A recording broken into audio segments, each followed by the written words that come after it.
Hello everyone, welcome to success with Rai academy. अभी हाल ही में आरबीआई ने बैंकों के लिए एक गाइडलाइन जारी करी है जिसमें रिवर्स मॉर्गेज लोन को ज़्यादा से ज़्यादा बांटने या फिर लागू करने का इसमें निर्देश दिया गया है। तो आज की इस वीडियो में हम आपको बताने वाले हैं कि रिवर्स मॉर्गेज लोन होता क्या है, ये किसके लिए है, इसका लाभ क्या है और ये कार्य कैसे करता है। शुरुआत करते हैं हम कि रिवर्स मॉर्गेज क्या है, इसके प्रकार क्या हैं और लाभ क्या है। देखिए, रिवर्स मॉर्गेज जो है वो आप कह सकते हैं बुजुर्गों के यानी बुढ़ापे की क्या बोला जाता है, जैसे बुढ़ापे का सहारा या बुढ़ापे की लाठी बोल सकते हैं आप। ये उनके लिए है जिनके पास स्वयं का मकान है और उनकी उम्र 60 वर्ष से ज़्यादा है।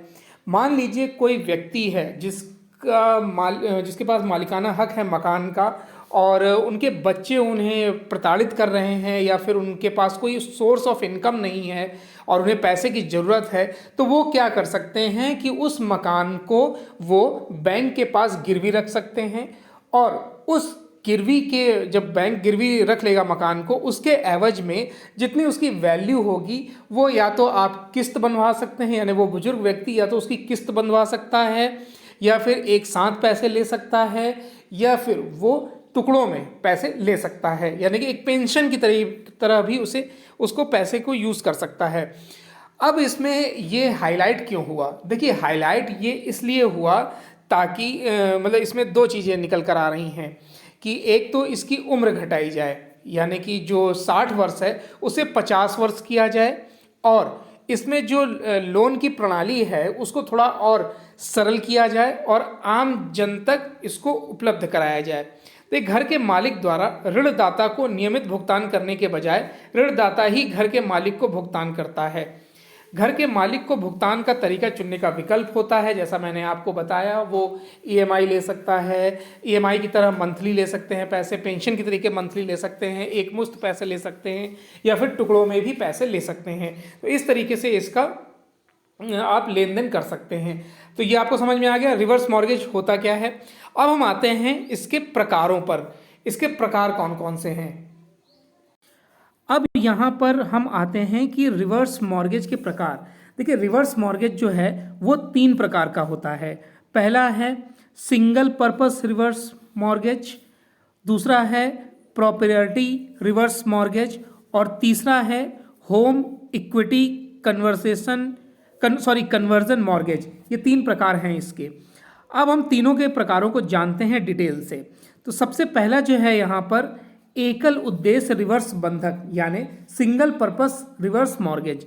देखिए, ये सभी विकल्पों में सबसे कम खर्चीला विकल्प है। इन्हें कुछ राज्य और स्थानीय सरकारी निकायों के साथ साथ गैर लाभकारी एजेंसियों जैसे कि एनजीओ द्वारा भी पेश किया जाता है, लेकिन इनकी उपलब्धता कुछ क्षेत्रों तक ही सीमित होती है। ये हर जगह उपलब्ध नहीं होते हैं। इन ऋणों का उपयोग विशेष रूप से केवल एक ही उद्देश्य के लिए किया जा सकता है, जिससे ऋणदाता पहले ही स्पष्ट करके बता देता है कि हाँ, आप जो गिरवी रख रहे हैं उसके एवज में हम आपको इतना पैसा देंगे और इस तरीके से देंगे। ये एनजीओ जो ये सिंगल पर्पस रिवर्स मॉर्गेज जो प्रकार है उसमें एनजीओ भी शामिल होते हैं, स्थानीय सरकारी जो निकाय होते हैं, नगर निगम इत्यादि जो होते हैं, उस तरीके में इस मकान को लोन गिरवी रखा जा सकता है। दूसरा है मालिकाना रिवर्स बंधक। मालिकाना रिवर्स बंधक यानी कि प्रॉपर्टी रिवर्स मॉर्गेज। देखिए, ये निजी ऋण है जिन्हें उनकी मूल कंपनियों द्वारा आगे बढ़ाया जाता है। यदि आपके पास उच्च मूल्य का घर है तो आप मालिकाना रिवर्स मॉर्गेज की मदद से बड़ा ऋण अग्रिम प्राप्त करने के लिए पात्र हो सकते हैं। यानी लीजिए, आपका मकान जो है वो पॉश इलाके में है तो आप ज़्यादा लोन ले सकते हैं और पैसा भी आपके हिसाब से आपको मिल जाएगा, एक मुश्त या फिर मंथली। इसलिए यदि आपके घर का मूल्यांकन उच्च मूल्य का है और आपके पास उसका एक छोटा बंधक है तो ये आपके लिए अधिक लाभ प्रदान कर सकता है।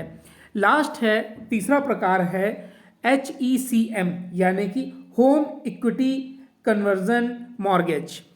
देखिए, HECM लगभग सभी रिवर्स मॉर्गेज ऋणदाताओं का प्रतिनिधित्व करता है जो $7,65,600 से कम मूल्य के घरों पर ऑफर करते हैं, और यह वह पसंदीदा प्रकार है जिसे आप प्राप्त करने की सबसे अधिक संभावना रखते हैं।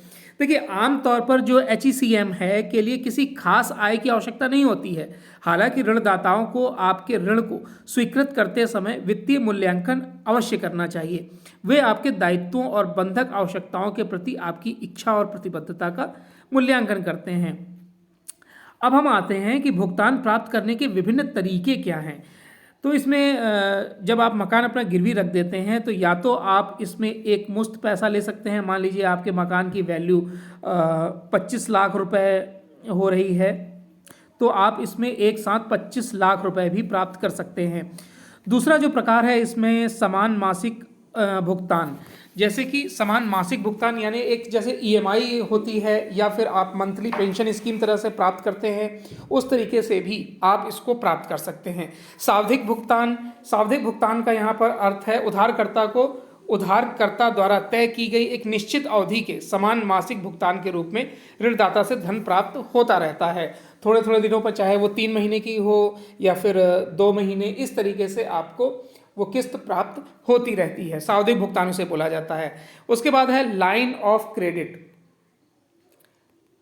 देखिए, लाइन ऑफ क्रेडिट, इस पद्धति में घर के मालिक के पास अपनी जरूरत के हिसाब से पैसा उधार लेने का विकल्प होता है। घर के मालिक को केवल क्रेडिट लाइन से उधार ली गई राशि पर ही ब्याज देना होता है। जैसे 50,000 रुपये की ज़रूरत है तो आपने 50,000 रुपये अपने मकान के एवज में, जितना भी अमाउंट था उसमें से 50,000 रुपये आपने निकाल लिया और उसको अब उस 50,000 पर आपको ब्याज देना है। समान मासिक भुगतान और ऋण की एक लाइन। देखिए, यह विकल्प समान मासिक भुगतान और ऋण की एक लाइन का संयोजन है, क्योंकि ऋणदाता तब तक स्थिर मासिक भुगतान प्रदान करता है जब तक कि कम से कम एक उधारकर्ता घर के मुख्य निवास के रूप में रहता है। यदि उधारकर्ता को किसी भी समय कुछ अतिरिक्त धन की आवश्यकता होती है तो वे आसानी से ऋण लाइन का उपयोग कर सकते हैं। यानी कि अगर फिर पैसे की जरूरत है तो वो फिर बैंक से ले सकते हैं, लेकिन जितना वो पैसा लेते जाएंगे बैंक से, उन्हें वो ऋण वापस करना पड़ेगा। यानी कि आपको समझ में आ गया, आपका 25 लाख का अगर मकान है, आपने वो बैंक को गिरवी रख दिया, अब आप उस 25 लाख में से 1 लाख रुपए ले रहे हैं तो उस 1 लाख रुपए का ही आपको ब्याज देना होगा। अगर आप 5,000 रुपये ले रहे हैं तो आपको 5,000 रुपये का ब्याज बैंक को देना होगा। ब्याज नहीं देते हैं तो बैंक आपका मकान आपकी मृत्यु के बाद बेचने के लिए रेडी रहेगा। छठा है term payments plus line of credit, यानी ऋणदाता उधारकर्ता को एक निश्चित अवधि के लिए समान मासिक किस्तों के रूप में पैसा देता है जिसे उधारकर्ता पसंद करता है, जैसा कि 10 साल। यदि उधारकर्ता को उस अवधि के दौरान या उसके बाद अतिरिक्त धन की आवश्यकता होती है तो वे आसानी से लाइन ऑफ क्रेडिट का उपयोग कर सकते हैं। अब अगर हम बात करें रिवर्स मॉर्गेज के लाभों की, लाभ क्या है? देखिए, कई लाभ हैं इसके, जैसे लचीली वस्तु। एक तरीके से आप कह सकते हैं कि अब आपका कोई सहारा नहीं है, आपको कहीं से धन नहीं मिल रहा है, तो आप उसका यूज़ कर सकते हैं। अपने मकान का आपने गिरवी रखा, उसके एवज में आप पैसे ले रहे हैं। जब आपके पुत्र, आपके बच्चे आपकी बात सुन ही नहीं रहे हैं, आपको एक तरीके से निगलेक्ट कर दिया है, तो आप अपने मकान को गिरवी रखिए। या फिर आपकी वित्तीय स्थिति ऐसी नहीं है कि आप अपना खर्चा चला पा रहे हैं, तो भी आप अपने मकान को गिरवी रख दीजिए और उसके एवज में आप पैसा लेते रहिए। अगर आपके पास पैसे आते हैं तो पैसे देकर मकान छुड़वा लीजिए, नहीं तो वो उनके पास गिरवी रहेगा। आपकी मृत्यु तक आप पैसे, उतने पैसे जितने की वैल्यू है उतना पैसा लेते रहिए। उसके बाद कम जोखिम। हालांकि इसमें जोखिम है भी और नहीं भी। यहाँ तो कम जोखिम लिखा गया है, लेकिन अगर मान लीजिए परिवार अच्छा है लेकिन वित्तीय स्थिति अच्छी नहीं है, बच्चों की स्थिति अच्छी नहीं है वित्तीय, और पिता की भी स्थिति अच्छी नहीं है, और पिता ने उस मकान को गिरवी रखा और अगर पिता की मृत्यु हो जाती है तो बैंक उस मकान को नीलामी के तहत बेच देगा। तो ये कम जोखिम वाला तो मैं नहीं मानता। आश्वासन ये है कि आपको पैसे मिलने ही मिलने हैं, जितनी वैल्यू है आप जितना चाहेंगे, एक मुश्त पैसा 25 लाख रुपए लेना या फिर 5-5 हज़ार रुपये करके लेना, 50,000 रुपये करके लेना, ये आप आसानी से ले सकते हैं। वित्तीय स्वतंत्रता का भी अर्थ यही हुआ कि जब आपको जितनी आवश्यकता होगी आपको उस हिसाब से पैसा मिलता जाएगा। कर मुक्त होता है, ये टैक्स फ्री है, क्योंकि 60 वर्ष से ऊपर के व्यक्ति ही इसे बेच सकते हैं, इसलिए ये टैक्स फ्री है। लचीले भुगतान विकल्प भी हैं, यानी कि जो आपने 50,000 रुपये ले लिए या फिर एक मुश्त 25 लाख रुपए ले लिए, तो आप उसको अपनी मर्जी से आसान तरीक़ों से उसे बैंक को वापस भी कर सकते हैं। बहुत सिंपल प्रोसेस अपनाया गया है इसमें। एक तरीके से इसमें आपको बीमा भी मिलता है, यानी कि आपके मकान का भी बीमा हो जाएगा और आपका हेल्थ इंश्योरेंस इत्यादि भी आपको इसमें कवर किया जाता है।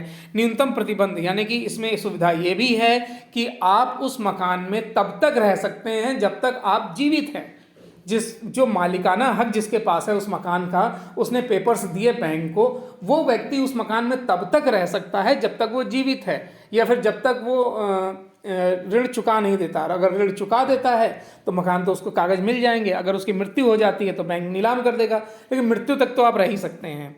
घर का स्वामित्व भी आप ही का रहता है, जैसा मैंने अभी आपको बताया। घर की गारंटी, जब आप सुरक्षित रिवर्स मॉर्गेज का विकल्प चुनते हैं तो आप अपने घर में जब तक चाहे परेशानी मुक्त जीवन बिता सकते हैं। धन में सुधार, ऐसे कई तरीके हैं जिनसे रिवर्स मॉर्गेज आपकी संपत्ति को सुरक्षित रखने में आपकी सहायता कर सकता है। कुछ वित्तीय योजना रिवर्स मॉर्गेज की सलाह देते हैं। अपने घर की इक्विटी का मूल्य बनाए रखें और बढ़ाएं। मेंटेनेंस रखिए, मकान को अच्छे तौर पर आप फ्रेश रखेंगे, यानी कि जैसे मेंटेनेंस कराते रहेंगे, पुताई हो गया, रख रखाव हो गया, तो उसकी वैल्यू बरकरार रहती है। धन को अधिकतम करें। व्यक्तिगत वित्त जटिल होता है लेकिन मुख्य उद्देश्य बरकरार रहता है, यानी रिटर्न्स को अधिकतम करना और नुकसान को कम करना। रिवर्स मॉर्गेज आपके समग्र धन को अधिकतम करने के लिए उपयोग किए जाने वाले उपकरणों में से एक हो सकता है। जैसे आपको पैसे की जरूरत है, आपने मकान गिरवी रखा, 25 लाख रुपए लिए, आपने उसको कहीं बिजनेस में इन्वेस्ट किया और आपने उससे अर्निंग करी।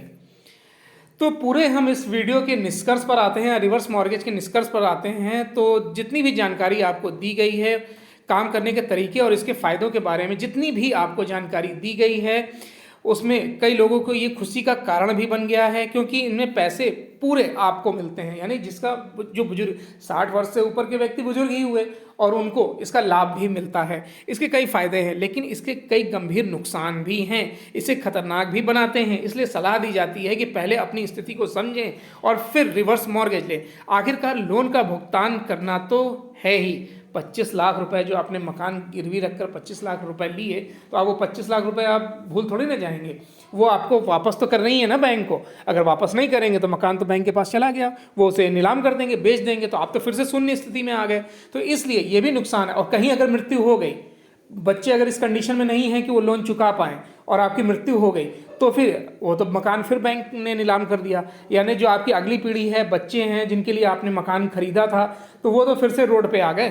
तो ये भी इसका एक बहुत बड़ा ड्रॉबैक है। लेकिन अब इसमें आरबीआई यानी कि वित्त मंत्रालय, ये भी वित्त मंत्रालय और आरबीआई दोनों ये बात कह रहे हैं कि सबसे पहले तो इसको 50 इसकी उम्र की जाए, ताकि लोग ज़्यादा से ज़्यादा बैंकों को उसको गिरवी रखें और लोन हम दे सकें। लोन ज़्यादा देंगे, बैंक के पास ब्याज आएगा, ब्याज आएगा, तो उससे वो और अधिक लोन दे सकेंगे। तो इस तरीके की वित्तीय स्थितियों को देखते हुए ही इसकी उम्र घटाने की बात की जा रही है, यानी कि 50 वर्ष करने की बात की जा रही है।